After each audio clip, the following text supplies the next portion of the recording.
Qılğıcı devletler. Nima deydi? Senator John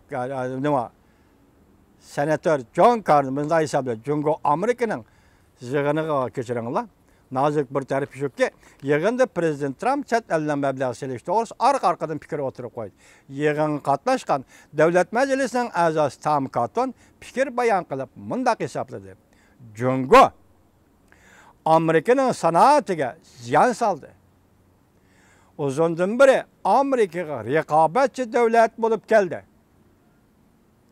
Yig'in qatnashgan senator Johnson Carter fikr bayon qilib, texmi ilgirligini oldi, mundaq hisobladi. Bu gap Cottonning emas ekan, jumayliqi. Jungo dunyo bo'yicha bu gap Cottonning emas, Carterning gibi ekan. Johnson Carter fikr bayon qilib, texmi ilgirligini oldi, mundaq hisobladi. Jungo dunyo bo'yicha Amerikaning davlat bexatarligi va iqtisodiy bexatarligiga intayin zo'r xiris paydo qilg'uchi davlatlar. Orqadagi prezident Trump mundaq ko'rsatdi. Amerikaning uzundan beri Jungoga diqqat qilishi yetarli bo'lmadi. Yuqorqi senatorlar fikr bayon qilib bo'lgandan keyin prezident Trump nima dedi? Nima deb ko'rsatdi? Amerikaning uzundan beri Jungoga diqqat qilishi yetarli bo'lmadi. Demak, bu har qaysi alanı o'z ichiga oladi. Balki Jungoga yetarli diqqat qilish uchun 2-kuni 8-oyning 24-kuni Oqsaroy yig'in zaliga tashqi yordam chaqirib kelib, Jungo masalasini bir qatam muhokama tadqiq qilindi. Nima dedi? Balki Jungoga yetarli diqqat qilish uchun bu jumlaga diqqat qiling vatandosh.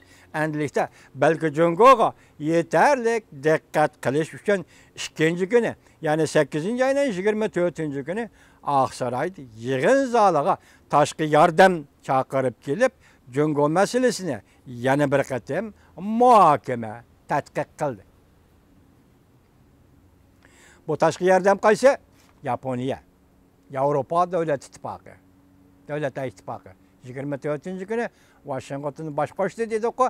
Tashqi yordam degani ehtimol Yaponiya bilan Yevropa ittifoqi ko'z tutgan bo'lishi kerak. Shangang Janubning Sari gazeti 28-kuni xabar qilib, mundaq ko'rsatdi. Jungo Amerika maslahatlashi suhbati oxirlashgan 2-kuni Amerika amaldorlari Washingtonda Yevropa ittifoqi va Yaponiya amaldorlari bilan ko'rishib, ma'lumot 23-kuni deyilayotgan gap, 24-kuni deyilayotgan gap, endilikda 28-kuni Shanganglik gazet nima deydi? Yevropa ittifoqi, Yaponiya va Amerika amaldorlari o'zi ko'rishib, Dünya Savdo Tashkilotining prinsiplarini yuqori ko'tarib chiqib, Jungoga texmo zo'r beslab ishlatishni muhokama qildi. Diqqat vatandosh, yuqorida qonun loyiha ma'qullandi dedik. Bu qonun loyiha Amerikaga mablag' solishni tekshirish. Ya'ni masalan Jungoning Amerikaga mablag' solishini tekshirish. Shundaqla Amerikaning Jungoga mablag' solishini cheklash degandek. Mazmunda xato tushuntirishadi. Amerikaning shirkatlarining mablag' solishi to'g'risida gap yo'q edi. Mush chekdiganda endi Jungoning mablag' solishi agar Amerikaga mablag' solish cheklaysa, vaqt tabiiy holda Amerikami Jungoga mablag' solmaydi-da. Men xato tahlil qilib qo'ygan bo'lsam, buni kechiringlar vatandoshlar, keyin aniqga ega bo'lasizlar. Endi hozir nima deydi?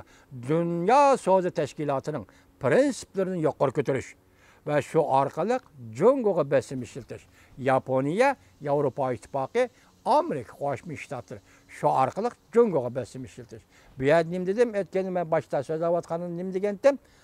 Vaqtida mablag' solish cheklansa, Jungoning mablag' solishi cheklansa, Amerika Qo'shma Shtatlarining mablag' solishi cheklansa, Jungo Amerika munosabati, savdo munosabati to'xtab qolamdi degan edim.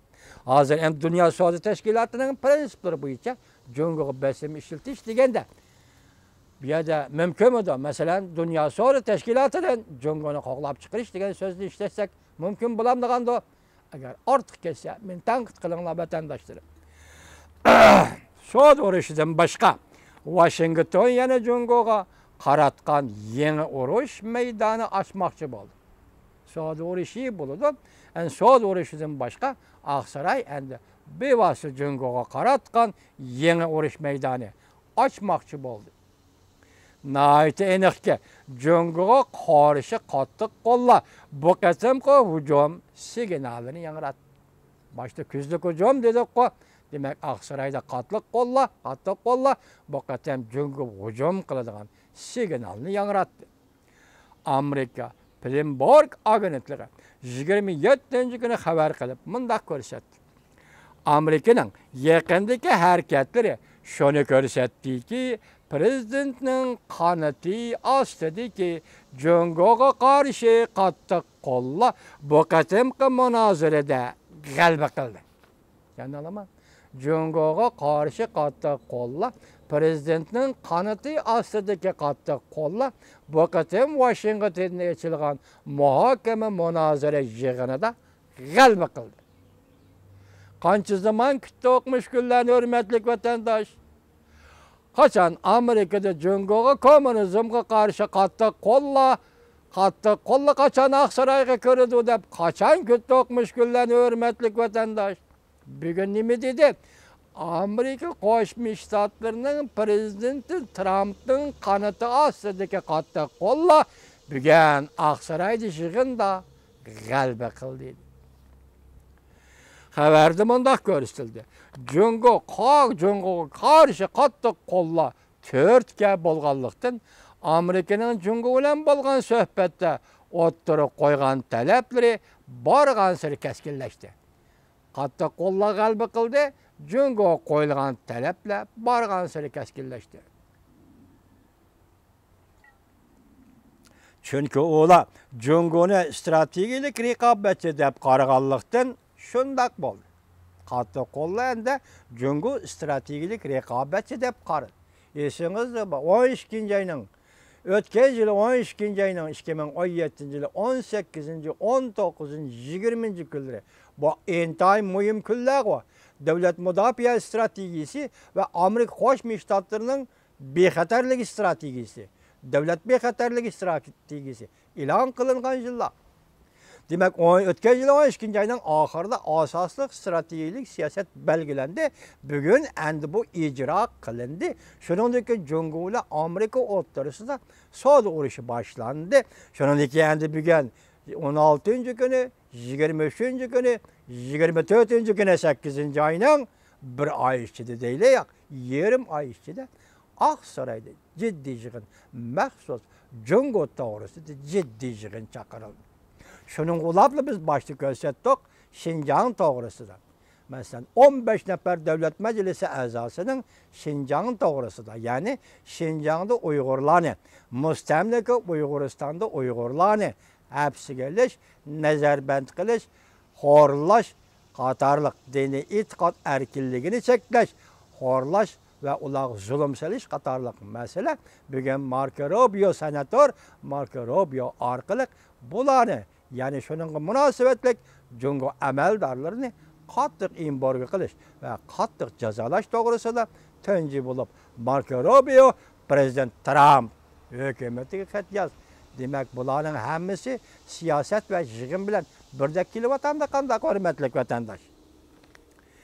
Jungo Xalq Universitetining tadqiqotchisi Shiyinxonning qarashicha, Amerikaning Jungoni strategik raqobatchi deb qarashi prezident Trump vazifaga o'tirishdan burunla Washingtonda har qaysi sohalar bo'yicha birlik kelgan o'rtaq tonish edi.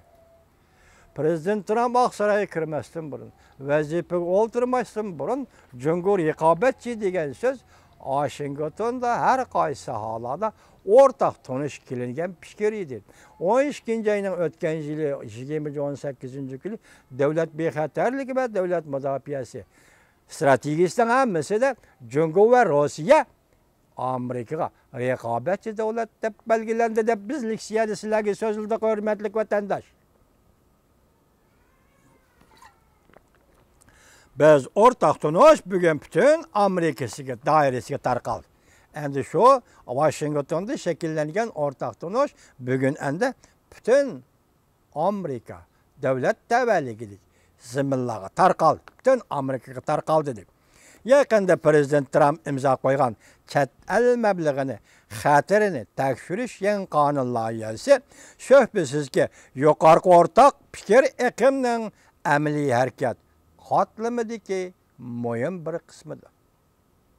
Çekleş, meblağ selişini çekleş ve tekşiriş kanun layihasının makullanışı Amerika'da Washington şekillengen ortaya çıkan ortak tonuşның nime deydi?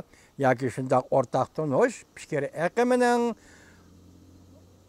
amaliy harakat qatlamidagi muhim bir qadamidir. Xuddi Wall ko'chasi gazeti Xitoy til tor betida ko'rsatganidek, bu qonun loyihaning ıslah kılınışının, ötken şuna kanun layığı var idi, lekin bu kadar ıslah kılındı deydi. Islah kılınışının Cungo'ga takabül duruş pırgı intayin kuyak. Demek şu kanun layığı bolsa, onu ıslah kıldı. Bu da Prezident Trump imza koydu. Bu kanun layığının Cungo'ga takabül duruş.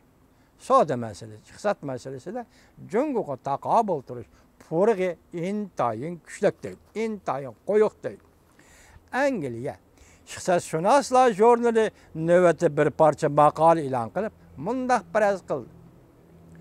Bu qonun loyihaning imzolanishi shuni ko'rsatdiki, Amerika hozir butun kuchi bilan Jungoning Amerikaga mablag' solishini va Amerikaning Jungoga mablag' solishini cheklamoqchi bo'lyapti. Gapimizning xulosasi chiqdimi? Angliya İqtisodshunoslar jurnali nima dediki, Amerika hozir butun kuchi bilan Jungoning Amerikaga mablag' solishini va Amerikaning Jungoga mablag' solishini cheklamoqchi bo'lyapti. Xo'sh,